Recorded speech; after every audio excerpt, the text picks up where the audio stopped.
The Inspector General of Police says the force is fully prepared to implement the directive of President Bola Tinubu to withdraw police officers from VIP security duties, directing that they return to core policing as part of a nationwide security overhaul without delay.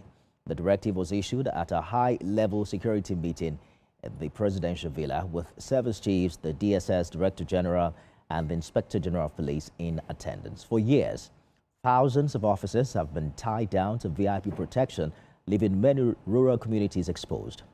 That, the president says, must end. And the Inspector General of Police has assured full compliance, directing commands nationwide to begin immediate withdrawal and reassignment of personnel.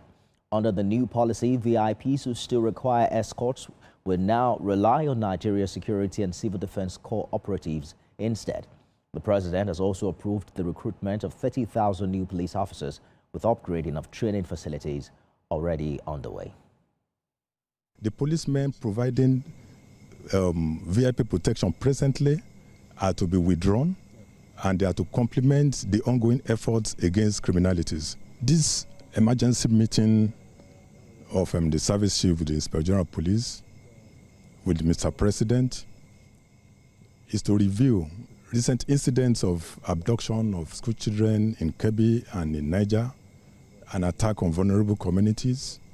Mr. President took briefings from all of us, and he's satisfied with our efforts so far. For Kebbi State, efforts are also yielding positive results. Progress is being made substantially in that aspect.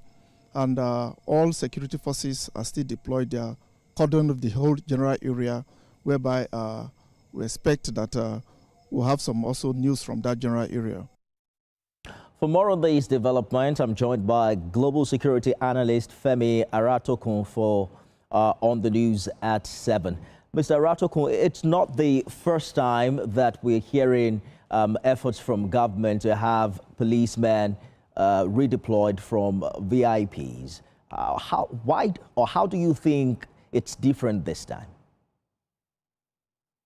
Thank you so much for having me, and good evening, Nigerians listening to TVC tonight. It's quite a glorious news. However, it's quite unfortunate that we're actually losing grounds with innocent people being killed in Nigeria today. However, the withdrawal of police officers and other security details following VIP should have come long time ago. But if it's coming at this right time, because of the situation, it's not a bad idea. But having the civil defense officers only to support VIPs in their escorts and duties might not really be viable and might not sound productive enough. However, do we have the capacity of civil defense that can actually protect VIPs? No, we don't. Do we equally have the capacity between with the security private officers or security private sectors that can actually do this job? We still don't have it, so it's going to be a little bit chaotic, knowing well that we're entering December and a lot of foreigners, a lot of visitors and tourists will want to come into the country. I don't know how they're going to do it. We've been shouting about this. And again, having private security to join them would be a little bit difficult because VIPs want to have assurance that how many private officers can actually hold a weapon or carry firearms. Absolutely. The whole idea of VIP policing is considered a shadow economy within the police network.